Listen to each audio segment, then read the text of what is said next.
and Microsoft Teams still not recording. Okay, so now things are recording again. So here's the request, right? Oops.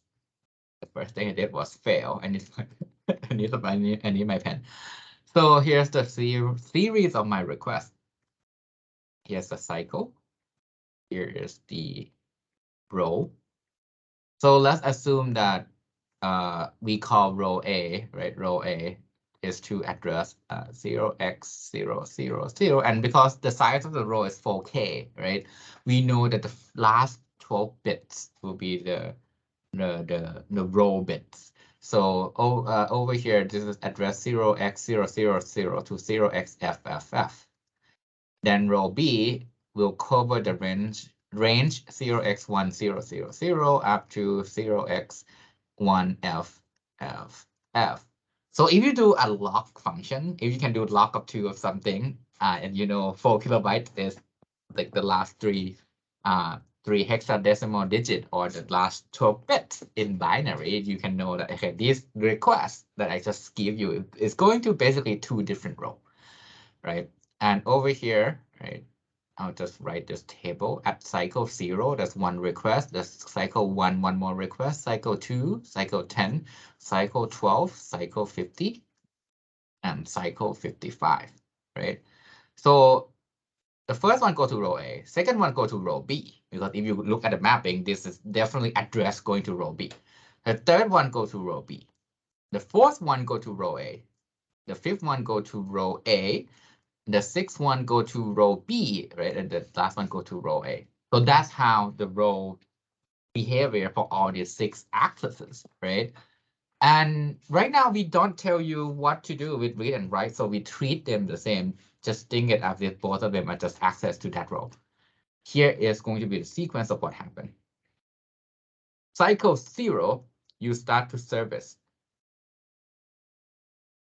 right? You service row A, request 1. So let's call this request 1, request 2, request 3, right? Request 4, request 5, request 6, and request 7, right? There are 7 requests. The first one, obviously, when cycle 0 comes in, I have the first request, and that's the only request in my buffer. So let's service that request. You would pick the request 1, right, to row A. So it would pick request 1, right, to service request 1.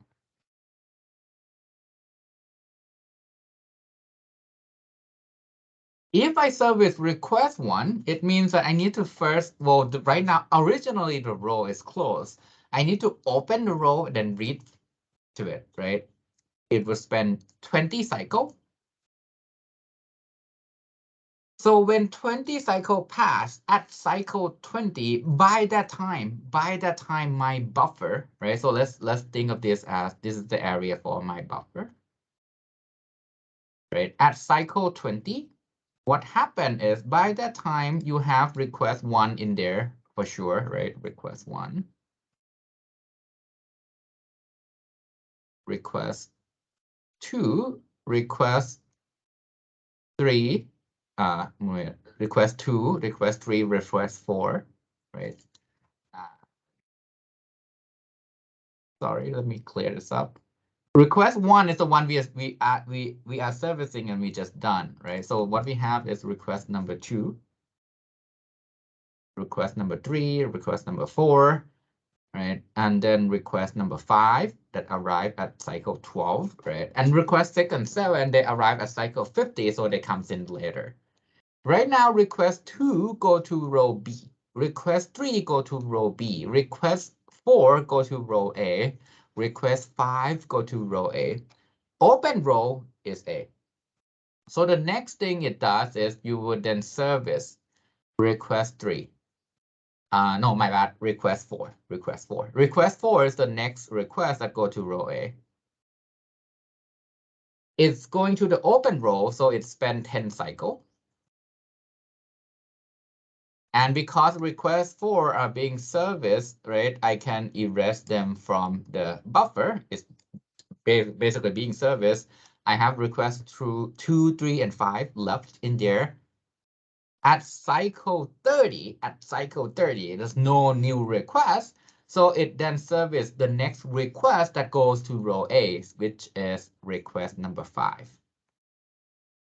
It would then spend 10 cycles to service request number 5, and you will be at cycle number 40. You'll be at cycle number 40. At cycle 40, you have request 2 and 3, so you service request number 2 first because they're oldest. Request 2 go to row B, which is a different row, so it would spend in total 10 for pre-charge, 10 for activate, and 10 for read and write. So in total, you spend 30 cycles. And then you service, right? So this is request 2, request 5. Then you service request 3. Request 3 going to row B, so that's 10 cycle because it's a row hit. Right? Now you have at cycle actually really far away, right?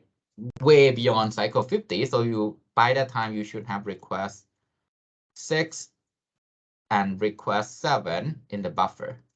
You just finished request number 2 and request number 3. So those are not in the buffer anymore. They're being serviced. Request 6 and 7, because 6 go to row B, and right now the open row is row B, so you basically send the request 6 in there. It's open row, so you spend 10 more cycle.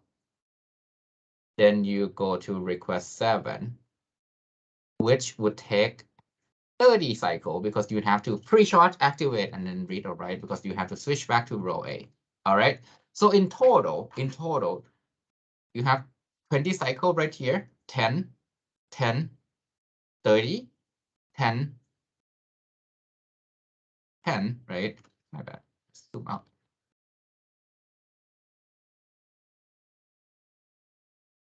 The 10 cycle here and the 30 cycle here. So in total, right? In total, it's 20, 30, 40, 70, 80, 90, 120 cycle.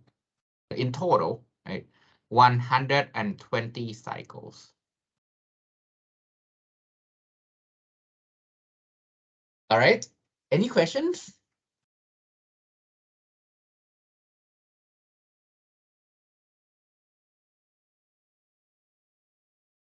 Usually the number of cycles to process this is actually quite a bit higher. So again, this is how FRCFS works when you want to put everything together. All right, so this is an example of how things are done. In the real chip, as I said, the policy would be the cap version of FRCFS. Say if there's an old request that's been waiting for like 400, 500 cycles, and it hasn't been serviced because some other program is sending row buffer hit requests, it will swap in, and this old request that is waiting for longer than certain threshold will become the highest priority. Right? Somehow we call this FRCFS cap with a cap, right? So in the next week, we'll talk about DRAM reliability, but let me motivate this a little bit so that you have a quick like trailing discussion before we're done with the class today, right? So the common things that can go wrong in DRAM are multiple stuff that can happen because DRAM cell only store a few electrons.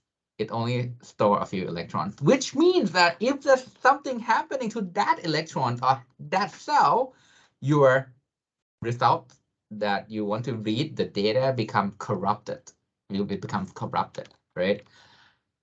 Capacitor can also lose charge over time. So things like error can happen on DRAM cells. You can read and you get an erroneous value. You can actually just look at the capacitor and actually they do lose electrons over time. So you need to periodically rewrite the data to all DRAM rows. Otherwise, it's lost. This process is called DRAM refresh.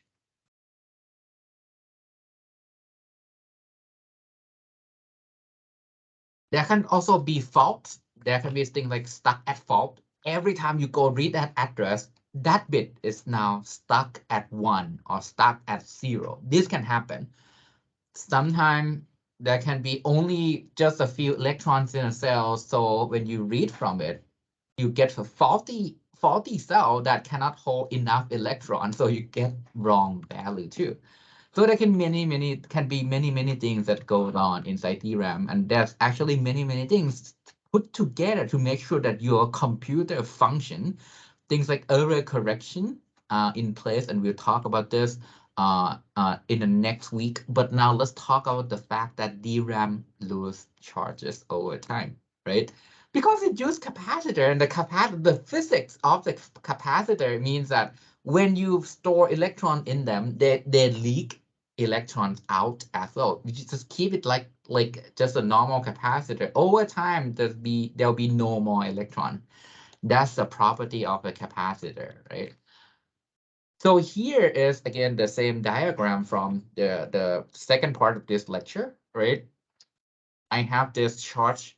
We have this charge leakage shown here, and as you can see, when you're done pre-charge, this thing is full, right? I fill the whole cell with the electron, so you get full VDD.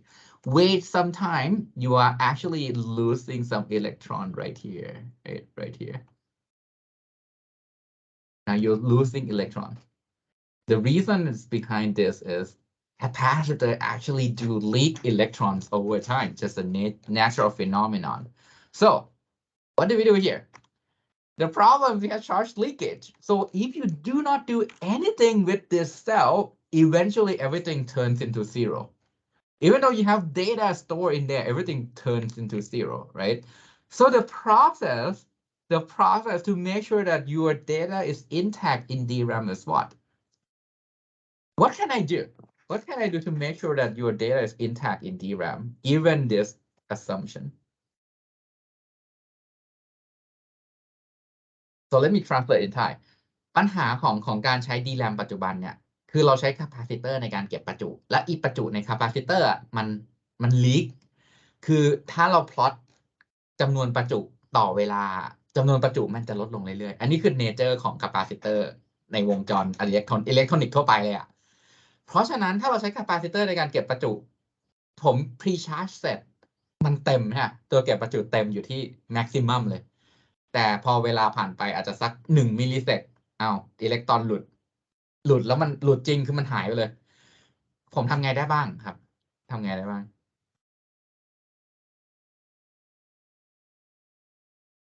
so one idea that comes to mind is for every single cell, every single row, right? For every row,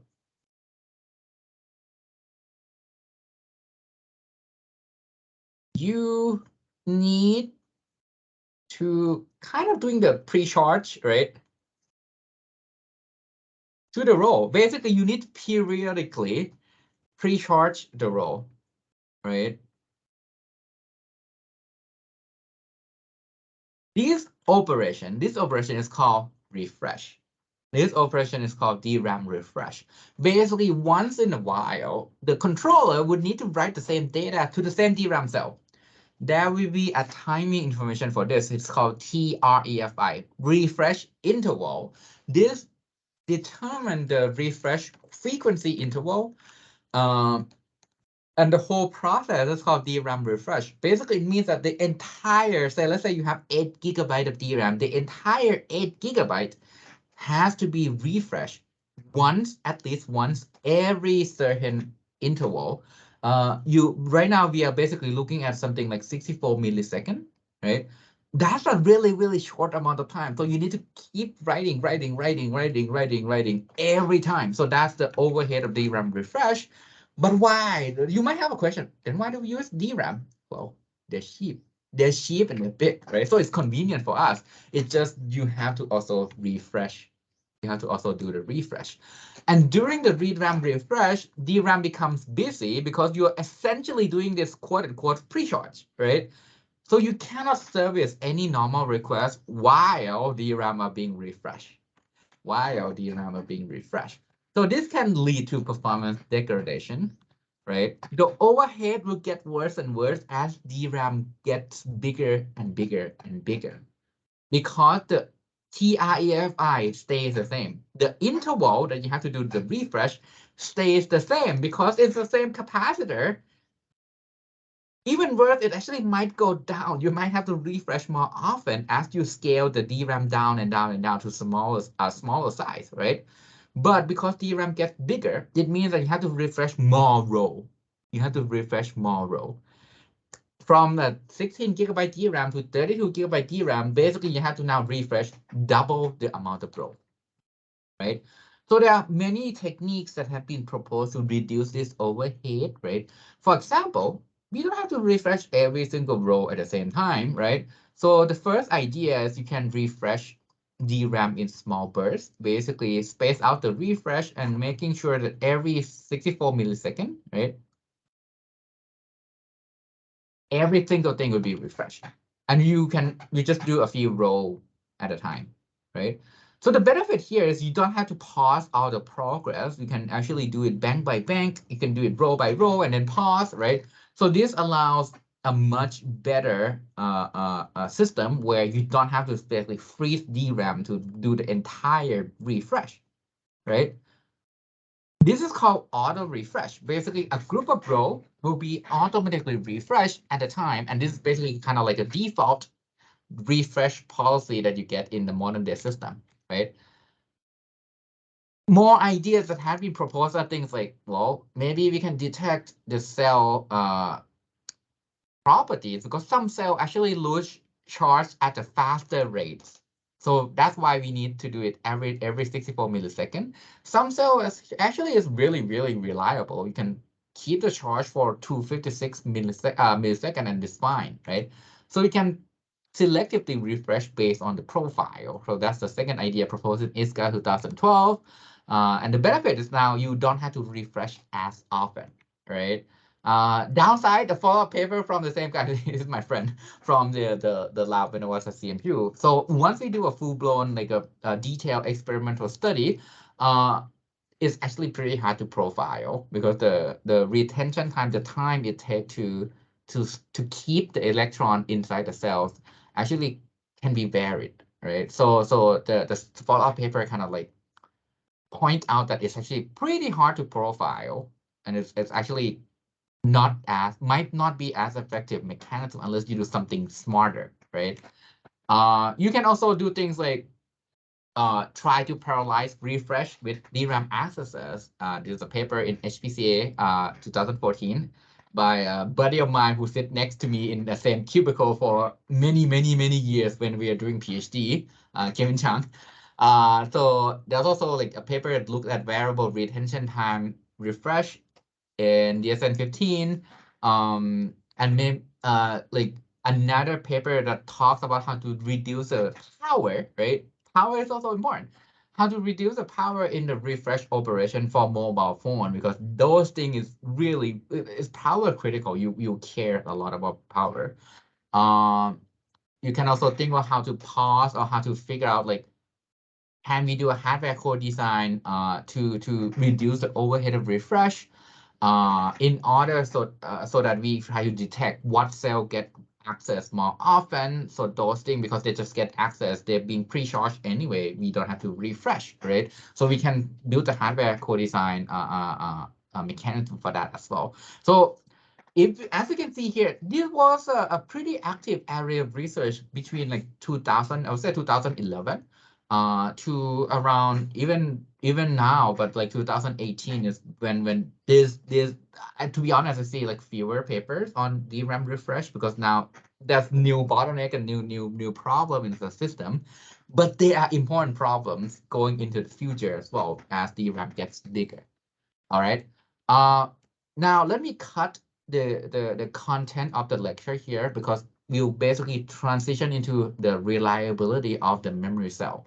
It's not the physics of capacitor that lose charge, but it's more of the physics of the cell itself that sometimes they're not reliable. It just only store some electrons, right? And when you read from it, they can have temperature, age, number of bytes, or random gamma particles that hit the cell and bounce off the electrons that can flip the bit in your data.